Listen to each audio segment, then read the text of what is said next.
নমস্কার বন্ধুরা, কেমন আছেন সবাই? আশা করি সবাই খুব ভালো আছেন, সুস্থ আছেন, আনন্দে আছেন। আপনাদের সবাইকে আমার চ্যানেলে স্বাগত জানাই। আজ আমি আপনাদের পড়ে শোনাব নরেন্দ্রনাথ মিত্রের লেখা গল্প রানু যদি না হতো।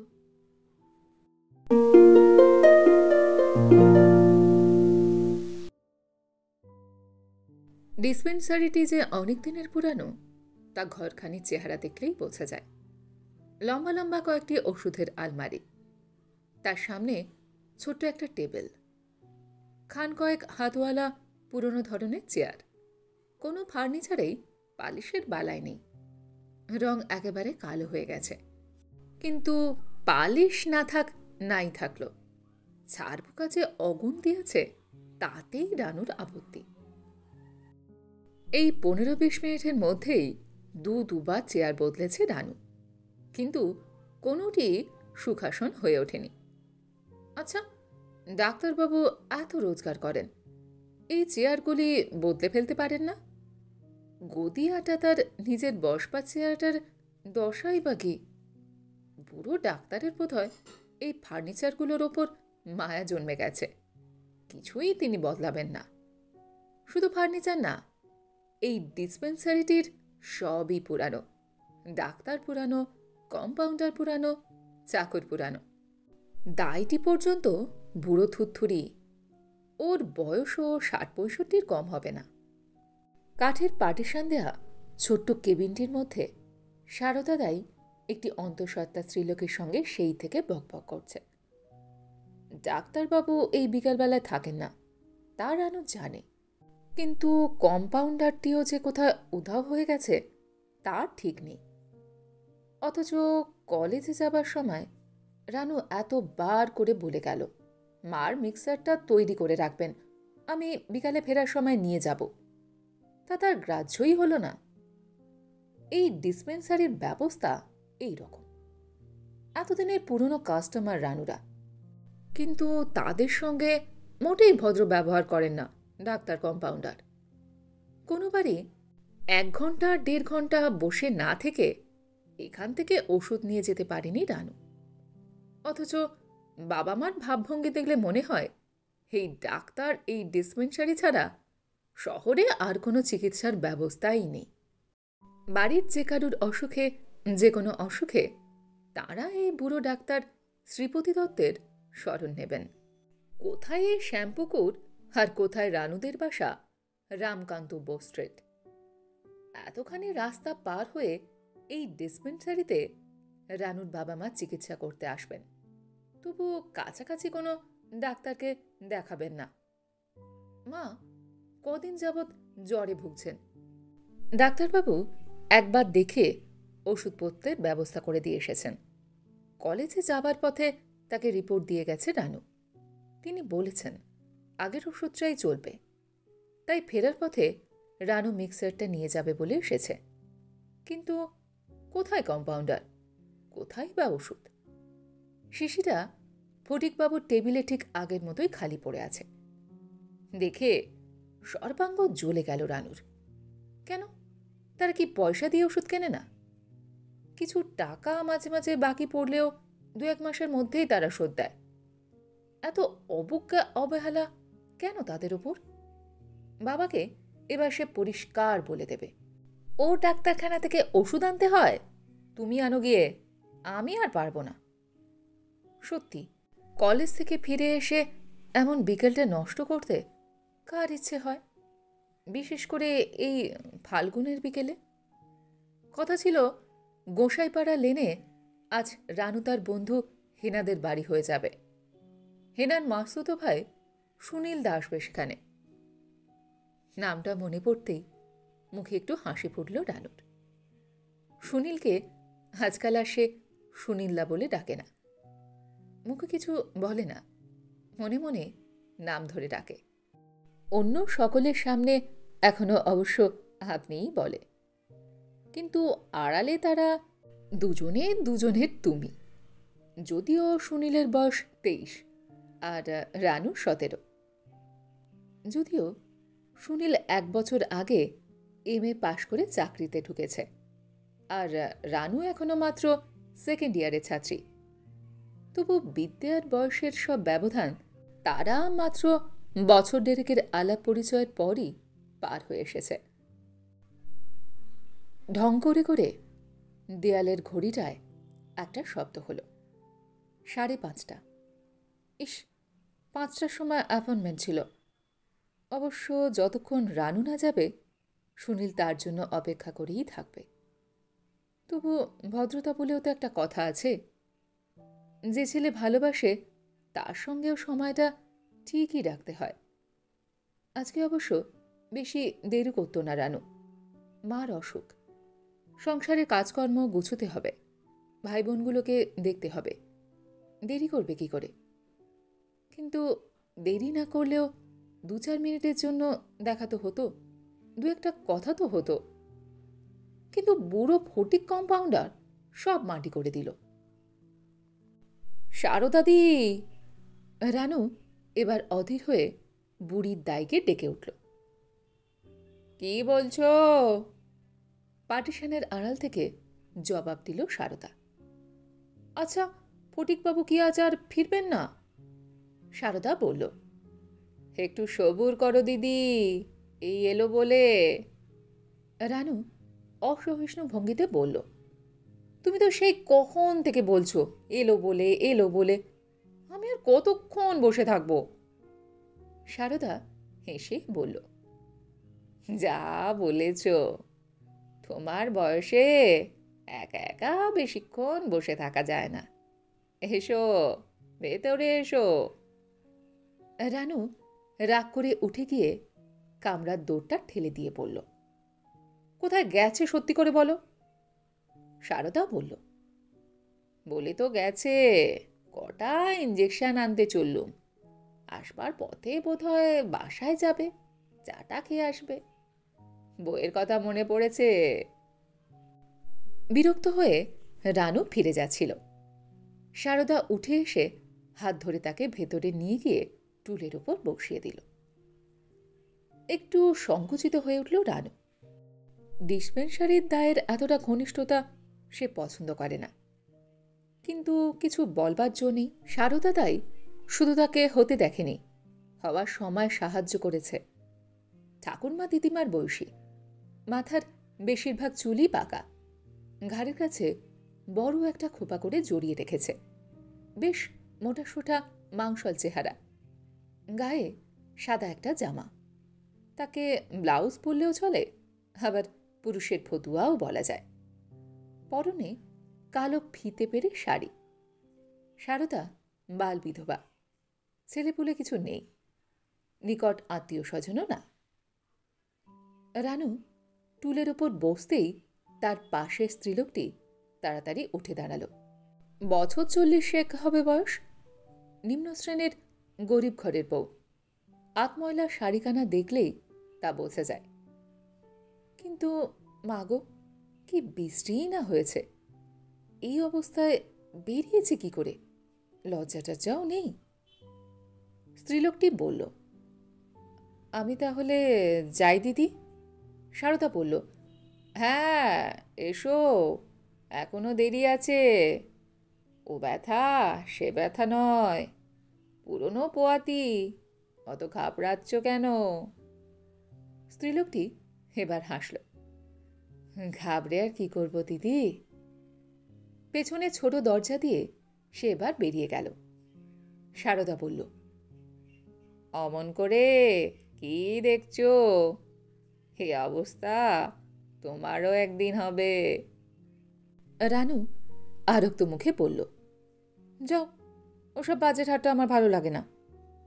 সারদা হেসে বলল, বাজে নয় দিদি, বাজে নয়, আর বড় জোর 2-1 বছর, তারপর তোমাকেও অমনি সুখের বোঝা নিয়ে আসতে হবে এখানে। রানু রাগ করে উঠে যাচ্ছিল। সারদা তাকে ফের টেনে বসালো, তারপর হেসে বলল, অবশ্য এখানে না এসেও পারবে, বুড়ির দায়ের কাছে আর আসবে কেন? বড় বড় হাসপাতালেই যেতে পারবে। তোমার মা তো এখন খালাস হতে হাসপাতালেই যায়। তোমার বাড়ি কিন্তু যা করবার আমরাই করেছিলাম। রানু বলল, তা তো অনেকদিন শুনেছি। সারদা রানুর চোখের দিকে তাকিয়ে বলল, ঘোড়ার ডিম শুনেছ, আসল কথার কিছুই শোনোনি। সে কি কম কেলেঙ্কারি? বাপরে বাপ, মনে হলে এখনো আমার গায়ে কাঁটা দিয়ে ওঠে। এতক্ষণে রানুর কৌতূহল হলো। সারদার দিকে আরেকটু সরে এসে বলল, কি ব্যাপার বলো তো, কি হয়েছিল? সারদা বলল, শুনবে? আচ্ছা শোনো। এখন আর শুনতে বাধা কি, এখন তো সবই বুঝতে শিখেছ। রানু বলল, আহ, অত ভূমিকা করছো কেন সারদাদি? যা বলবার বলে ফেলো। সত্যি সত্যি কি হয়েছিল কি? সারদা পরম কৌতুকের স্বরে বলল, কি হয়েছিল? কিছুই আর হওয়ার জো ছিল না দিদি। যা একখানা কাণ্ড বাদিয়েছিল তোমার বাপ মা, তাতে তোমাকে আর এ পৃথিবীতে আসতে হতো না। রানু ভ্রু কুঁচকে বলল, তার মানে? সারদা বলল, মানে আবার কি? মানে বুঝি কিছুই বোঝনি? খুব ভালো করেই বুঝেছ। কে কতটুকু বোঝে না বোঝে মুখ দেখলেই আমরা টের পাই। রানু ব্যাকুল হয়ে বলল, না না, গোড়া থেকে সব খুলে বলো দিদি, সত্যি বলছি, আমার কাছে সব হেয়ালির মতো লাগছে। সারদা হাসল, হেয়ালি তো বটে, মানুষের জন্ম হেয়ালি, মানুষ নিজে একটা হেয়ালি, দুনিয়া শুদ্ধ তো হেয়ালিরই মেলা। একটু থেমে সারদা বলল, তোমার বাপের নাম তো হেমাঙ্গ বোস, আর মার নাম কমলা, তাই না? দেখো কিরকম মনে রেখেছি। রানু একটু অসহিষ্ণু হয়ে বলল, নাম দুটো মনে রাখা এমন কি আর শক্ত? তাছাড়া অসুখ বিসুখ হলে তো ওরা তোমাদের এখানেই আসেন। সারদা তেমনি তরল স্বরে বলল, কেবল নাম কেন, কীর্তি কাহিনী সব কথাই মনে আছে। তোমার কত বয়স হলো? 17-18, তাই না? 18 এখনো হয়নি। সারদা বলল, হ্যাঁ হ্যাঁ, 17ই হবে। প্রথম দিনটির কথা বেশ মনে আছে আমার। ঠিক এই রকমই সময়, কি এর চেয়ে আর একটু বেশি বেলা হয়ে গেছে। তখন তোমাদের বাসা ছিল শ্যামবাজার স্ট্রিটে। তোমাদের মানে তোমার ঠাকুরদার 60-এর কাছাকাছি বয়স, তবু বেশ লম্বা চওড়া জোয়ান চেহারা। ভদ্রলোক প্রায় হাঁপাতে হাঁপাতে এসে এই ডিসপেন্সারিতে ঢুকলেন। ঘর ভরা রোগী, তবু ডাক্তারবাবু সব ফেলে তাঁর দিকে তাকিয়ে বললেন, কি ব্যাপার, কি হয়েছে আপনার? তিনি বললেন, সর্বনাশ হতে বসেছে, আমার বৌমার খুব অসুখ, আপনি এক্ষুনি চলুন। সারদা একটু থেমে রানুর মুখের দিকে তাকিয়ে হাসল। রানু অসহিষ্ণু হয়ে বলল, হাসছ কেন? সারদা বলল, এখন হাসছি, তখন কি আর হাসবাজ্য ছিল? ডাক্তারবাবু তোমার ঠাকুরদাকে ধমক দিয়ে বললেন, কি হয়েছে ব্যাপারটা বলুন আগে।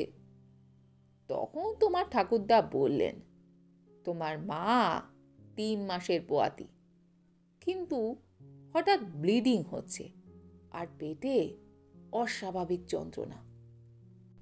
ডাক্তারবাবু আমাকে বললেন, চল সারদা, দেখে আসি, তুমি তো এসব ব্যাপারে আমার চেয়েও ওস্তাদ। এই তো এখান থেকে ওখানে হেঁটেই গেলাম আমরা। গিয়ে দেখি তোমার মা যন্ত্রণায় মেঝে গড়াগড়ি খাচ্ছে। তোমার ঠাকুমা কি করবেন বুঝে উঠতে পারছেন না। তোমার মাকে দেখে আমার ভারী মায়া হলো। আহা, বাচ্চা মেয়ে, ঠিক তোমার এই বয়স কি একটু কমও হতে পারে। আমি কাছে এগিয়ে গেলাম, দেখেই আমার যেন কেমন সন্দেহ হলো। ডাক্তারবাবুকে বললাম, ব্যাপার সহজ নয়। ডাক্তারবাবু গম্ভীর মুখে বললেন, পানের কৌটো থেকে একটা পান বার করে মুখে পুরল সারদা।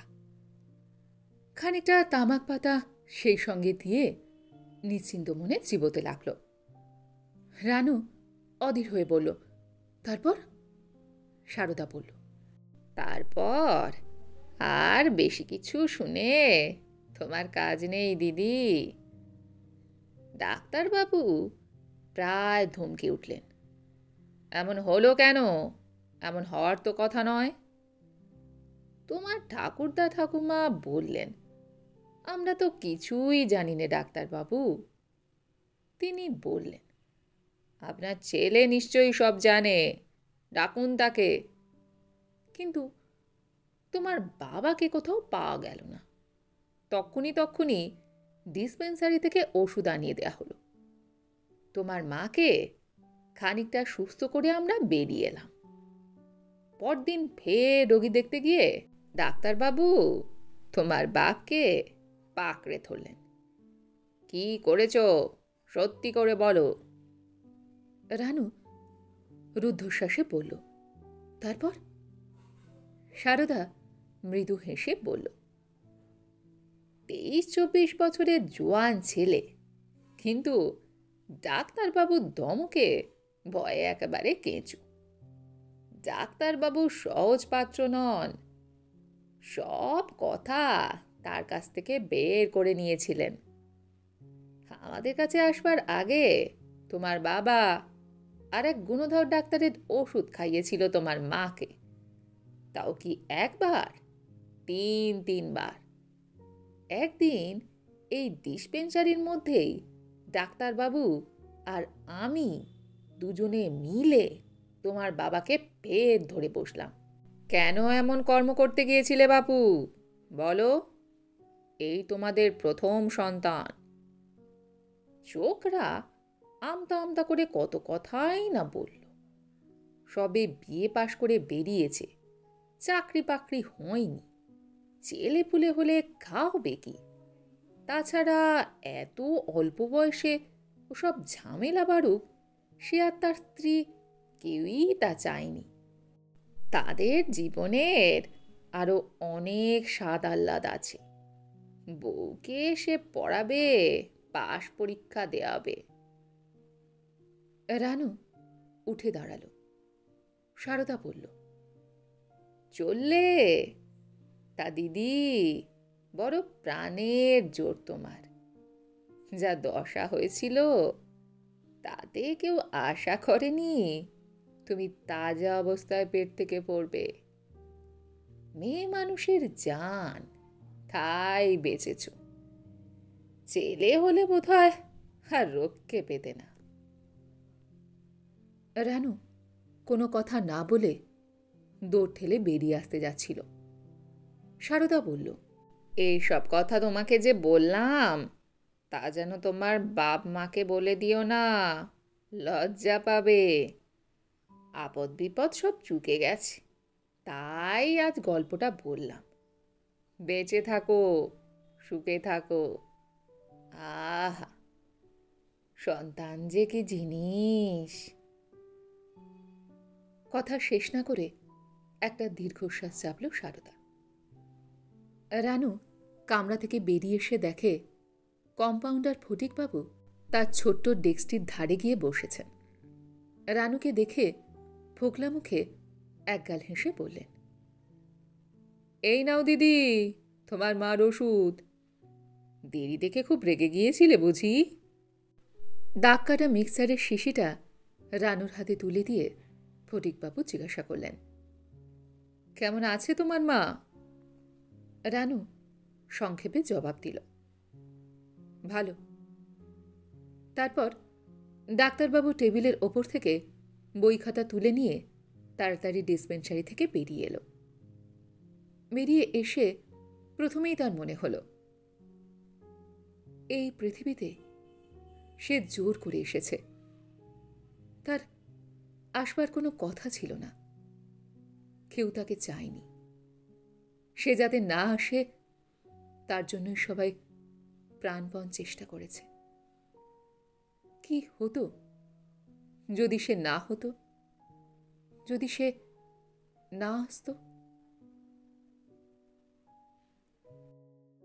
ট্রামবাসে অফিস ফেরত কেরানিদের ভিড়। তার বাবাও কেরানি। ট্রামবাসে উঠল না রানু। হেঁটে হেঁটে বাড়ির দিকে চলল। ভারী অদ্ভুত, ভারী অদ্ভুত কথা। পৃথিবীতে তার অস্তিত্ব একান্ত আকস্মিক। সে না হতেও পারত, সে না আসতেও পারত। গোঁসাইপাড়া লেন কখন ছাড়িয়ে এলো রানু। সুনীলের খোঁজে আজ আর হেনাদের বাড়িতে তার যেতে ইচ্ছে করল না। গেলে অবশ্য এখনো দেখা হয়।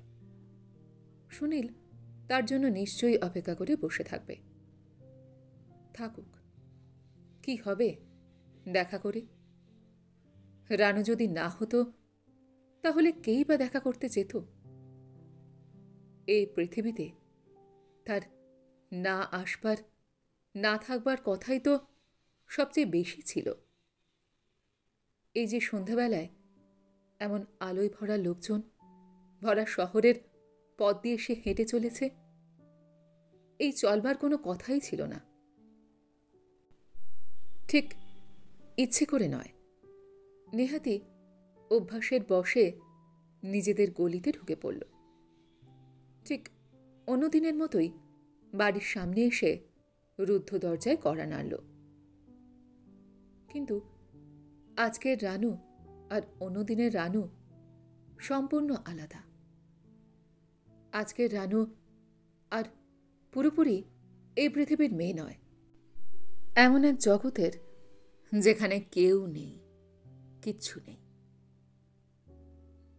কড়া নাড়ার শব্দে একটা কিশোরী মেয়ে এসে দৌড় খুলে দিল। রানুর বোন বুলু। বছর 14 বয়স। দেখে অতটা মনে হয় না। রানুর মতো অমন স্বাস্থ্যবতী নয়, সুন্দরীও নয়। দেখতে যেমন কালো তেমনই রোগা। বুলু সাগ্রহে বলল, দিদি এলি? এত দেরি করলি যে? রানু রুক্ষস্বরে বলল, দেখছিস না হাতে ওষুধ? দেরি করেছি কি সাধে? ডিসপেন্সারিতে গিয়েছিলাম। বুলু বলল, ও, মার জ্বর অনেক কমেছে দিদি, কিন্তু ভারী দুর্বল, মাথা তুলতে পারছে না। রানু অসহিষ্ণু হয়ে বলল, আচ্ছা আচ্ছা, নে ওষুধটা এবার খাইয়ে দে গিয়ে। বুলু একটুকাল অবাক হয়ে বলল, কি হয়েছে তোর? একেবারে ঝগড়া মুখে করে মিলিটারি মেজাজ নিয়ে এসেছিস? রানু বলল, তোকে আর বকবক করতে হবে না, যা বললুম তাই কর গিয়ে। বুলু আর কোনো কথা না বলে সামন থেকে সরে গেল। ভেতরের দিকে আরেকটু যেতেই রানু ছোট দুই ভাই এগিয়ে এলো। দুজনের খোলা গা, পরনে হাফ প্যান্ট, রোগাটে চেহারা। একজনের বয়স বছর 10, আর একজনের 7।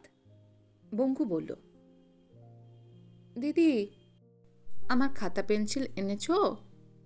রানু ঝাঁঝালো ধমকের সুরে বলল, খাতা পেন্সিল আনবার কর্তা কি আমি?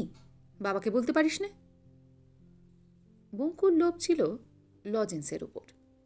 নিজের হাত খরচের পয়সা থেকে দিদি এক একদিন 2-1 আনা লজেন্সকে বিস্কুট তাদের জন্য কিনে নিয়ে আসে। কিন্তু আজ দিদির মেজাজ দেখে রঙ্কু আর তার দিকে ঘেঁষতে সাহস পেল না। একতলা পুরনো বাড়ি, গুনতিতে 3খানা ঘর। কলেজে পড়া বড় মেয়ে বলে রানুর ভাগ্যে পুরোপুরি 1খানা ঘরই জুটেছে। অন্যদিন কলেজ থেকে ফিরে এসে নিজের ঘরে না গিয়ে রানু মার কাছে এসে বসে।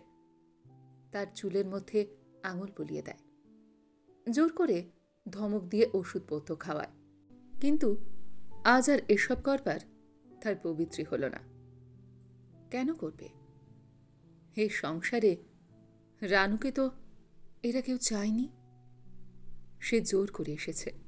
সে অনাহুতা, অবাঞ্ছিতা। অন্য কোনো দিকে না তাকিয়ে সোজা নিজের ঘরটিতে গিয়ে ঢুকল রানু। তক্তপোষের শিওরে ছোট একখানা টেবিল, তার উপর বই খাতাগুলিকে সশব্দে নামিয়ে রাখল। একপাশে সস্তা দামের একটা র্যাক, কলেজের বই খাতা সাজানো। সুনীলের দেয়া কয়েকখানি গল্প কবিতার বইও আছে। অন্যদিন ঘরে এসে রানু টেবিল আর র্যাকটা একটু গুছিয়ে রাখে, রঙিন চাদরে ঢাকা বিছানাটা ছাড়ে। কিন্তু আজ আর সেসব কিছুই করল না।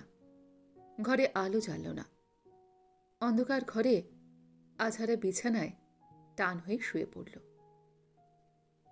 এ ঘরে সে নাও আসতে পারত। একান্ত নিজস্ব এই বিছানাটুকুতে শুয়ে সে নাও থাকতে পারত। সত্যি তার থাকাটাই আশ্চর্য। তার থাকবার কোনো কথা ছিল না। একটু বাদে বুলু এসে ঘরে ঢুকল। সুইচ টিপে লাইট জ্বেলে দিয়ে বলল, দিদি, অমন করে শুয়ে পড়লি যে? মা তোকে কতবার ডাকল? রানু বলল, ডাকুক গিয়ে, বল গিয়ে আমার শরীর খারাপ করেছে। তাড়া খেয়ে বুলু ঘর থেকে বেরিয়ে গেল। একটু বাদে এক হাতে চায়ের কাপ আর এক হাতে মুড়ির বাটি হাতে নিয়ে বুলু ফের এসে দাঁড়ালো রানুর কাছে। বলল, নে দিদি, খা। রানু বলল, মুড়ি নিয়ে যা, মুড়ি আর খাবো না, চায়ের কাপটা ওখানে রাখ। তারপর বোনের হাত থেকে কাপটা নিয়ে রানু হঠাৎ জিজ্ঞাসা করল, আচ্ছা বুলু, আমি যদি না হতাম তাহলে কি হতো রে? বুলু বলল, কি বলছো দিদি, আমি কিছুই বুঝতে পারছি না। সত্যি ও কি করে বুঝবে? ওর তো কিছু বুঝবার কথা নয়। রানু আর একটু পরিষ্কার করে বলল, মানে আমি যদি এ পৃথিবীতে না আসতাম, না জন্মাতাম। বুলু বলল, কি মাথা খারাপের মতো যাতা বলছিস? আমি যাই এবার, অনেক কাজ আছে, রান্নাবান্না সারতে হবে, তুই খেয়ে নে। মায়ের মতো গিন্নিপনার ভঙ্গি করে বুলু বেরিয়ে গেল। রানু মনে মনে ভাবল, সত্যি ওকে বোঝানো যাবে না। নিজের দুঃখ শুধু ওকে কেন, কাউকেই বোঝাতে পারবে না রানু। পাশের ঘরে বিছানায় শুয়ে শুয়ে মা কয়েকবার ডাকলেন, রানু, এখানে আয়, আয় আমার কাছে। রানু প্রত্যেকবারই সে ডাক শুনল, কিন্তু একবারও সাড়া দিল না। কি করে যাবে? যেতে তার প্রবৃত্তি হচ্ছে না যে। কি করে তাকাবে মায়ের মুখের দিকে, চোখের দিকে? তাকালে নিজের মাকে কি আর সে দেখতে পারে? পারে না, কিছুতেই পারে না। যে রানুকে চায়নি, হওয়ার আগে সরিয়ে দিতে চেয়েছে, তাকে কি করে মা বলে ভাবতে পারবে রানু? পারবে না, কিছুতেই পারবে না। খানিক বাদে রানুর বাবা হেমাঙ্গ অফিস থেকে বাসায় ফিরল। শুয়ে শুয়ে সব টের পেল রানু।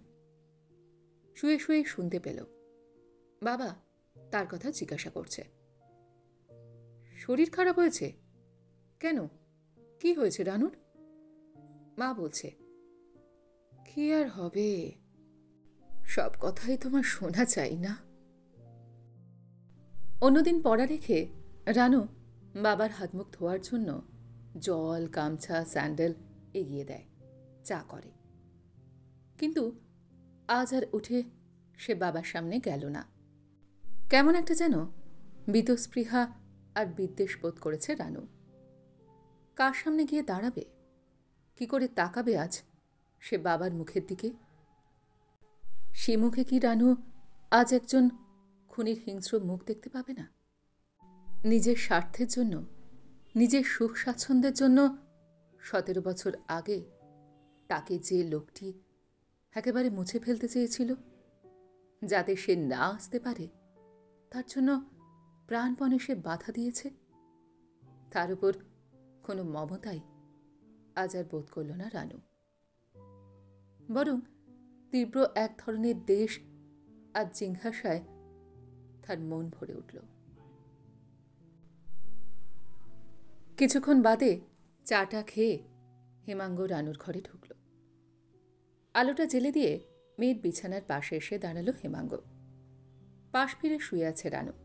সেদিকে একটুকাল তাকিয়ে থেকে বলল, কিরে, তোর শরীর নাকি খারাপ হয়েছে? রানু বাবার দিকে পিছন ফিরে শুয়ে অস্ফুট স্বরে বলল,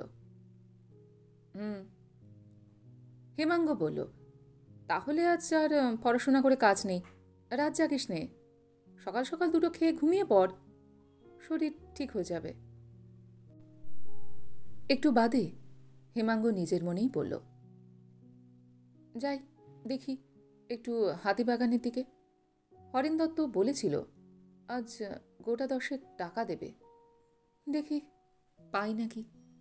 মাসের শেষ কটা দিন যেন আর কাটতে চায় না। অসুখে বিসুখে অস্থির হয়ে গেলাম। আর পারি নে বাবু, ডাল ভাত আর বড়া ভাজা হয়ে গেছে, গরম গরম খেয়ে নিকে যা রানু, খেলেই শরীর একটু ভালো লাগবে, দেখিস। হেমাঙ্গের জুতোর শব্দ বাড়ির সদর পর্যন্ত গিয়ে মিলিয়ে গেল। ঠিক মার মতোই বাবার গলা মাঝে মাঝে স্নেহ কোমল হয়ে ওঠে। কিন্তু আজ আর এই স্নেহে রানুর মন ভিজল না। তার মনে হল সব ভান, সব মিথ্যে। সে আকস্মিকভাবে বেঁচে গেছে বলেই তার উপর বাবা মার এই স্নেহ, এই দয়া মায়া। কিন্তু 17 বছর আগে তো ওদের মনে একটুও দয়া মায়া ছিল না। ওরা তো চাননি রানু হয়, রানু বেঁচে থাক। ওরা তো তাকে আর সাত করে আদর করে ডেকে আনেননি, বরং বারবার বাধা দিয়েছেন। এখনকার এই স্নেহ মমতার কোনো মানে হয় না। রানুদের বাসায় একটা নেড়ি কুকুর আছে। কে যেন জব্দ করার জন্য তাদের বাসায় বাচ্চাটাকে ফেলে গিয়েছিল। বাবা তাকে অনেকবার দূর দূর করেছেন, নিজের হাতে করে বড় রাস্তায় ছেড়ে দিয়ে এসেছেন। তবু বাচ্চাটা আবার ফিরে এসেছে। এখন বাবা নিজের হাতেই তাকে ভাত তরকারি আর মাছের কাঁটা দেন। এ বাড়িতে রানুর আদর ও সেই অভ্যাসের আদর, সেই নেড়ি কুকুরের কেড়ে নেয়া আদর, এ আদর সে চায় না, চায় না। আমি খাবো না, কিছুতেই খাবো না। রোজ রোজ ডাল দিয়ে খাবো কেন? বারে। হঠাৎ চমক ভাঙল রানুর।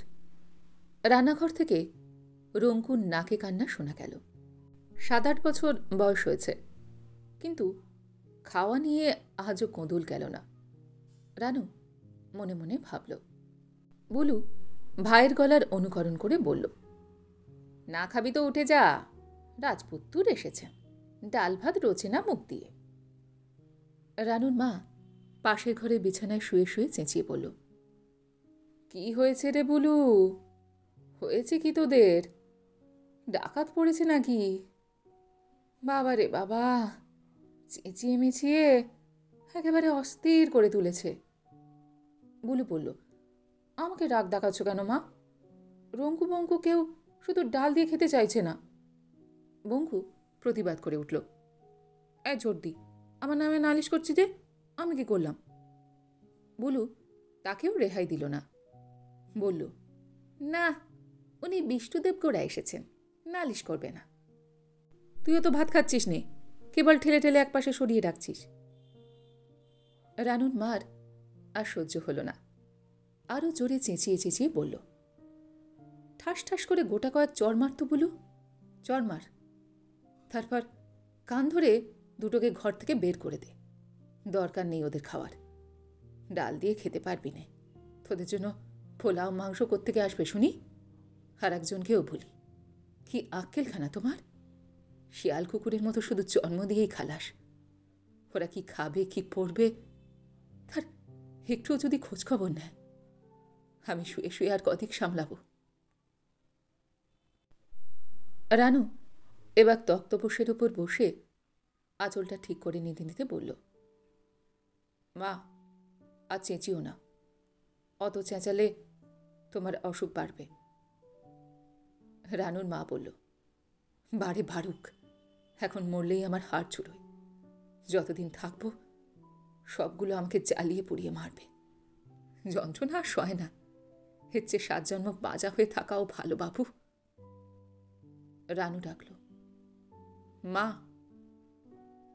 কি রে? আচ্ছা, তুমি যে ও কথাগুলো বললে তা কি সত্যি? কোন কথাগুলো? আমি যদি না হতুম, আমরা যদি না হতুম, তোমাদের কি সত্যিই ভালো লাগতো? ও, সে কথা বুঝি তোমার কানে গেছে? লাগতোই তো, খুব ভালো লাগতো বলে রানুর মা ফিক করে হেসে ফেলল।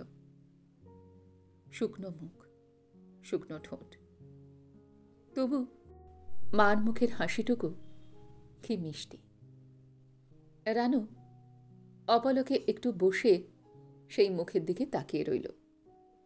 না, এই সুখস্নিগ্ধ হাসির মধ্যে 17 বছর আগেকার কোনো অপরাধের স্মৃতিচিহ্ন আর খুঁজে পাওয়া যায় না। রানু এবার উঠে দাঁড়াল। মা বলল, কোথায় যাচ্ছিস? রানু হেসে বলল, যাই দেখি রান্নাঘরে। শোনো না, এখনো কিরকম চাপা ঝগড়া চলছে 3 জনের মধ্যে? মা বলল, তাহলে যা, দেখ গিয়ে ভুলিয়ে টুলিয়ে খাওয়াতে পারিস নাকি। আর তুইও দুটো খেয়ে নিস রানু। রানু মুহূর্তকাল স্তব্ধ হয়ে দাঁড়িয়ে রইল। এতক্ষণে সব তার কাছে পরিষ্কার হয়ে যাচ্ছে। কেন বাবা মা তখন তাকে চাননি? কেন তারা এখনো রানুদের সমস্ত অন্তর দিয়ে গ্রহণ করতে পারছেন না? আশ্চর্য, এই সোজা কথাটা বুঝতে তার এত সময় লাগলো। নিজের শোবার ঘর থেকে পাশের বড় ঘরখানায় চলে এলো রানু। সারা মেঝে ঢালা বিছানা পাতা। মা অসুস্থ বলে তার বিছানা একটু আলাদা করে কোণের দিকে সরানো। আস্তে আস্তে রানু এবার সেই আতময়লা রোগশয্যার পাশে এসে বসে পড়ল। রানুর মা বলল, হুকি, তুই আবার এখানে এলি কেন? তোর না শরীর খারাপ হয়েছে? রানু বলল, এখন আর অত শরীর খারাপ লাগছে না মা। তারপর মায়ের আরও কাজ ঘেঁষে বসল রানু। রোগা হাতখানা নিজের হাতের মধ্যে তুলে নিয়ে আস্তে আস্তে রানু বলল, বাবা আসুক মা, এলে একসঙ্গে খাবো। দরজার দিকে এগিয়ে গেল রানু, কিন্তু মা আবার পিছু ডাকল, ওরে শোন, কথাটা তোকে বলতে ভুলেই গিয়েছিলাম। কি যে পোড়াছাই মন হয়েছে আমার। সুনীল এসেছিল, অনেকক্ষণ বসেছিল আমার কাছে। কত কথা আর কত গল্প। চমৎকার স্বভাব ছেলেটির। শুনবো না করে রানু এবার বাইরে চলে এলো। তাদের শোয়ার ঘর আর রান্নাঘরের মাঝখানে ছোট্ট একটু উঠান। সেই উঠোনের বরাবর মাথার উপর এক ফালি আকাশ। রানু তাকিয়ে দেখল সেই আকাশটুকু কখন যেন তারাই ভর্তি হয়ে গেছে। আশ্চর্য আকাশ, আর আরো সুন্দর এই পৃথিবী। রানু মনে মনে ভাবল, সে যদি না হতো তাহলে এই বিরাট আকাশ আর বিপুলা পৃথিবীর হয়তো কিছুই এসে যেত না। কিন্তু কোনো না কোনোভাবে রানু যখন একবার এসে পড়েছে, তখন এর চেয়ে বড় কথা আর কিছু নেই।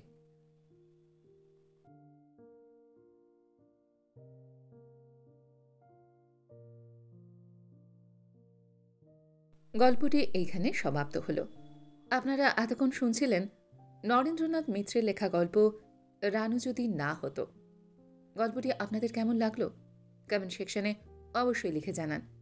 আমার গল্প পাঠ যদি আপনাদের ভালো লেগে থাকে তাহলে লাইক শেয়ার অবশ্যই করবেন। আর এই ধরনের কাহিনী আরও শুনবার জন্য আমার চ্যানেলটিকে সাবস্ক্রাইব করতে ভুলবেন না কিন্তু। তবে আজ এই পর্যন্ত। আমি খুব তাড়াতাড়ি আবারও অন্য কোনো কাহিনী নিয়ে আপনাদের কাছে চলে আসছি। সবাই খুব ভালো থাকবেন, সুস্থ থাকবেন, আনন্দে থাকবেন। নমস্কার।